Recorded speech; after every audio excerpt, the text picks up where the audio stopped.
ശ്രീ സുധീഷ് രാജശേഖരൻ വർഷങ്ങളായി സാമൂഹ്യ മാധ്യമങ്ങളിൽ ഇടപെടലുകൾ ഉണ്ട്. അതുപോലെ ദേശീയ താല്പര്യമുള്ള വിഷയങ്ങളിൽ സംസാരിക്കാറുണ്ട്. ഒപ്പം തന്നെ ഡിഫൻസുമായി ബന്ധപ്പെട്ട കാര്യങ്ങളൊക്കെ ശ്രദ്ധിക്കാറുമുണ്ട്. ഇപ്പോൾ കുറേ കാലങ്ങളായിട്ട് കശ്മീരിൽ ഒരു സമാധാനം നിലനിൽക്കുന്ന, ഇടയ്ക്കൊക്കെ 1-2 ആക്രമണങ്ങൾ ഉണ്ടായെങ്കിലും സമാധാനം നിലനിൽക്കുന്നൊരു കാലമാണ്.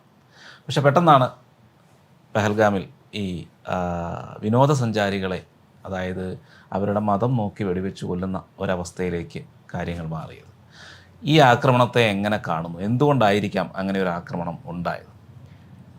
ഏറ്റവും നിർഭാഗ്യകരമായ കാര്യം എന്താണെന്ന് വെച്ചാൽ 26 ജീവൻ പൊലിഞ്ഞുപോയി. 26 വിനോദസഞ്ചാരികളുടെ ജീവൻ പൊലിഞ്ഞുപോയി. അത് മതം നോക്കിയാണ് ആ 26 ജീവനുകൾ അവരെടുത്തത്.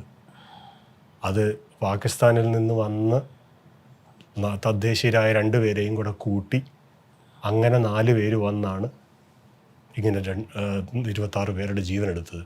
ഏറ്റവും അപലപനീയമാണ്. കാരണം ഇതിൻ്റെ ഇതിൻ്റെ ചരട് കിടക്കുന്നത് അതിർത്തിക്കപ്പുറത്താണ്.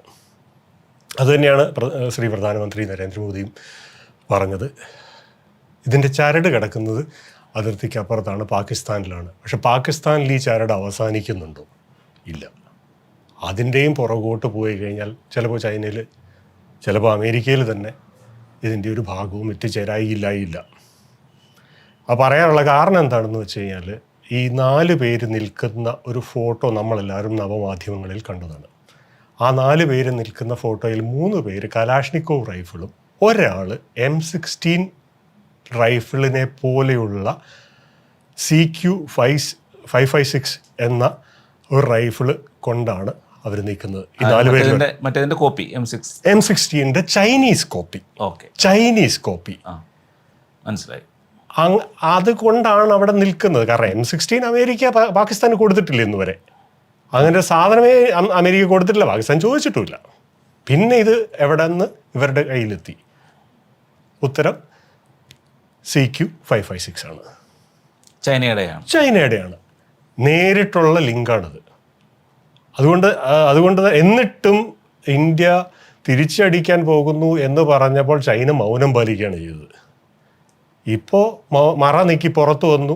ഇന്നിപ്പോൾ ഇതാ കേൾക്കുന്നു റഷ്യ ചൈനയോട് അനങ്ങണ്ട എന്ന് പറഞ്ഞു എന്ന് കേൾക്കുന്നു, അറിയില്ല. പിന്നെ മറ്റൊരു കാര്യമെന്ന് പറഞ്ഞു കഴിഞ്ഞാൽ, ഇപ്പോൾ നവമാധ്യമങ്ങളിലും മാധ്യമങ്ങളിലും എല്ലാം വരുന്നത് പകുതിയും തെറ്റായ വാർത്തകളാണ്. ഡിസ്ഇൻഫർമേഷൻ. അതായത് നമ്മളൊരു ഇൻഫർമേഷൻ വാർഫെയറിൻ്റെ നടുക്കാണ്. ഇപ്പോൾ നമ്മളെല്ലാവരും ആ മാധ്യമങ്ങളിലും ഒക്കെ കേട്ടിട്ടുണ്ടാവും, ആസിം മുനീറിനെ കാണാനില്ല പാകിസ്ഥാനിലെ പ്രധാനമന്ത്രി ആശുപത്രിയിൽ. ഇതിനകത്ത് എത്ര സത്യമുണ്ട്? ഇതാണ് ഇൻഫർമേഷൻ വാർഫെയർ. നമ്മൾ കേട്ടിട്ടില്ലേ, ഈ പല മൃഗങ്ങളും ഒരാൾ അറ്റാക്ക് ചെയ്യാൻ വരുന്ന സമയത്ത്, മറ്റൊരു ശത്രു അറ്റാക്ക് ചെയ്യാൻ വരുന്ന സമയത്ത് മുറിവേറ്റതായി അഭിനയിച്ച് ശത്രു അടുത്തു വന്നു കഴിയുമ്പോൾ തിരിച്ചാക്രമിക്കുന്ന ഒറ്റ ആക്രമണം, ഒരു പിടുത്തം. ശത്രു വളരെ കോൺഫിഡൻ്റ് ആയിട്ട് അടുത്തോട്ട് വരും, മുറിവേറ്റ മൃഗമല്ലേ എന്ന് വിചാരിച്ച് അടുത്തേക്ക് വന്നു കഴിയുമ്പോൾ ഒരാക്രമണം. ഇതാണോ ഇപ്പോൾ നടക്കുന്നത് എന്ന് സംശയിക്കാൻ നല്ല സാധ്യത.